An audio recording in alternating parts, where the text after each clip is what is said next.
বেলা তোর ঘরের খবর জেনে নেবে মন। আমি কোথায় ছিলাম, কোথায় এলাম, কোথায় যাবো, এটা তো একটা প্রশ্ন।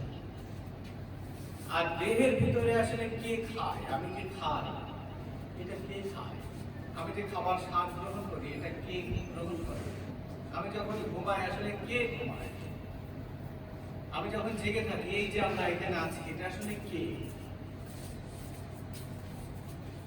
দেহের গুরু হয় কে বা ভক্ত হয়ে কে দেয় সেবা, যেদিন তাহা জানতে পাবা মনের ঘোর যাবে তখন। আমার চারপাশে যে নিজেকে না জানা যে অন্ধকার, আমার জগৎ যে এত ছোট, যেদিন আমি এই প্রশ্নের সমাধান পাবো সেদিন। লেখক নিঃসঙ্গতা একদিন বলেছেন, আমি যতটুকু পড়েছি, গল্প করেছি, আলোচনা করেছি, দেখেছি আলোচনায়, যে মানব দেহ নিঃসন্দেহে একটা সমন্বয়। বারবার প্রাচীনের কথা শুনে যা আছে ব্রহ্মাণ্ডে তাই আছে, সবগুলো না থাকলেও আছে কিছু কিছু কথা। যদি তাই থেকে থাকে তাহলে এটা একটা সমন্বয়। সেই সমন্বয়ের অভাব হলে আমরা ডায়াবেটিসে মনে করি যে শরীর অসুস্থ হয়ে গেছে, এখন আমার সুগার লাগবে। আবার কোন কোন কারণে আমরা অভাবের কারণে যন্ত্রণা অনুভব করি। তাহলে দেহের ভিতরে আসলে কি আছে? দেহের কি কোনো গুরু আছে? লালনের গান, দেহের গুরু হয় কেবা ভক্ত হয়ে দেয় সেবা। আমি কাকে সেবা করি? প্রশ্ন আগে আসলে কি সেবা নেই? তাহলে কি কি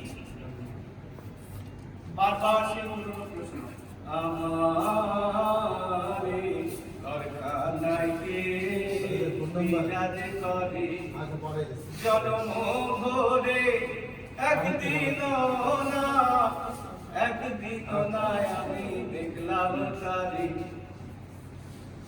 যে দেখতে পেয়েছে সে কে? রবীন্দ্রনাথ বলেছেন, কে তোরা খুঁজিস তারে কাঙাল বেশে দাঁড়ে দাঁড়ে, ফিরে এসে নিজের দেশে এই যে শুনি তাহার বাণী আপন জানে। প্রাণের মানুষ আছে প্রাণে তাই তাই সকল খানে। যদি সবার মধ্যে সেই প্রাণের মানুষ যাকে আমরা খুঁজছি, অন্বেষণ করছি সব সময়, সে যদি থেকে থাকে তাহলে আমরা বহু বৈচিত্র্যের মধ্যে আমরা কোনোভাবেই নিঃসঙ্গ নই। লেখক এটাও বোঝাতে চেয়েছেন। আমরা কখন একা হয়ে পড়ি? যখন এটা বুঝি না। হাসন রাজার গান আমরা দেখতে পাই যে হাসন রাজা বলেছেন, তুমি কে আর আমি বাগে তাই তো আমি বুঝি না রে, তুমি কে আর আমি বাগে এক বিনে দ্বিতীয় আমি অন্য কিছু দেখি না রে, তুমি কে আর আমি বাগে। আমরা যারা স্রষ্টায় বিশ্বাস করি তারা বিশ্বাস করি এই দেহের নির্মাণ করেছেন স্বয়ং ঈশ্বর স্রষ্টা আল্লাহ ভগবান গড়, তিনি পরম যত্নে মহিমায় তৈরি করেছেন। সুতরাং এই দেহের ভিতর তিনি আছেন। দিল দরিয়ার মাঝে দেখলাম আলোর কারখানা, কারণ এই দেহকে দিয়েই আমরা তার উপস্থিতি কিন্তু অনুভব করি। আবার সেই না তাই তোমার আনন্দ আমার পর তুমি তাই এসেছ, আমায় নইলে ত্রিভুবনেশ্বর তোমার প্রেম মতো জেগেছে। এত কিছুর সমন্বয় যে দেহে, সে দেহ একক হয় কিভাবে, নিঃসঙ্গ হয় কিভাবে? কোনোভাবেই হয়। এই দেহ বাতাস, জল, আগুন, আরো কয়েকটি এরকম পঞ্চভূতে গঠিত, সেটা আমরা সবাই জানি মানি। তাহলে এত কিছুর অংশ যেখানে, সে আবার একক হয় কিভাবে? আমরা একক বা নিঃসঙ্গতায় তখন করি, আমি মনে করি তখন করি যখন আমরা ক্ষুদ্র ভাবনায় নিমজ্জিত করি। সেই ক্ষুদ্র ভাবনাগুলো কি? আমার যখন আমরা করি, যেমন হাসান দাদা বলেছেন, আমি বলে যারা বোঝে না তারা লাই গাছে সংসারী বেড়া, লাই গাছে সংসারী বেড়া, মূর্খতা ছুটিছে জানে তুমি কে আর আমি বাগে। আমাদের সকল সমস্যার সূত্রপাত হলো আমিত্ব থেকে।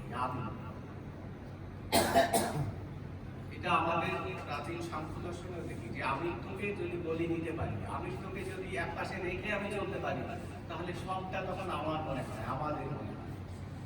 সেই আমাদেরকে আমি ব্যথা দিতে পারি না, সেই আমাদেরকে আমি কষ্ট দিতে পারি না, সেই আমাদের মধ্যে আত্মও আছে, তাকে আমি হত্যা করতে পারি না। আমি মনে করি সেই কারণেই নিঃসঙ্গতা এক দিক শেখ সূর্যনারায়ণ যে গ্রন্থ রচনা করেছেন, অসাধারণ একটি গ্রন্থ। তবে তিনি সঙ্গীতকে ভালোবাসেন।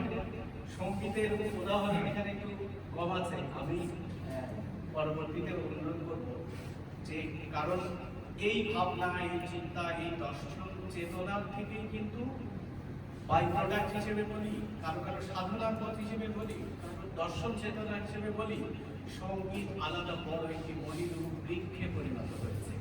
এবং সঙ্গীতের মাধ্যমে মানুষ এই ভালোবাসার কথা বলেছে, দর্শনের কথা বলেছে, দেশপ্রেমের কথা বলেছে, লড়াইয়ের কথা বলেছে, ব্যথিত হওয়ার কথা বলেছে, কাছে আসবার কথা বলেছে।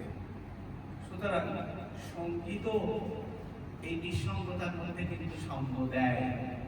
আমার আগের আলোচক বলেছেন যে একটা পর্যায়ে যখন মানুষ একেবারেই নিঃসঙ্গ হয়ে পড়ে, তখন সুরে সুরে হয় কাঁদে, না হয় সুরে সুরে হাসে, না হয় সুরে সুরে গান গায়, সুরের কাছে আশ্রয় নেয়, অথবা একটা সুরে বা একটা টিউনে বা টোনে তিনি টিউন হয়ে পড়েন, ফলে তিনি দুঃখ কষ্ট বেদনা অনুভব করতে পারেন। আমি আর কথা বাড়াতে চাই না, কারণ যত কথা বলবো তত আমার অজ্ঞানতার জায়গাটা প্রকাশ পাবে। আমি জানি, সবার কাছে ক্ষমা চেয়ে নিয়েছি।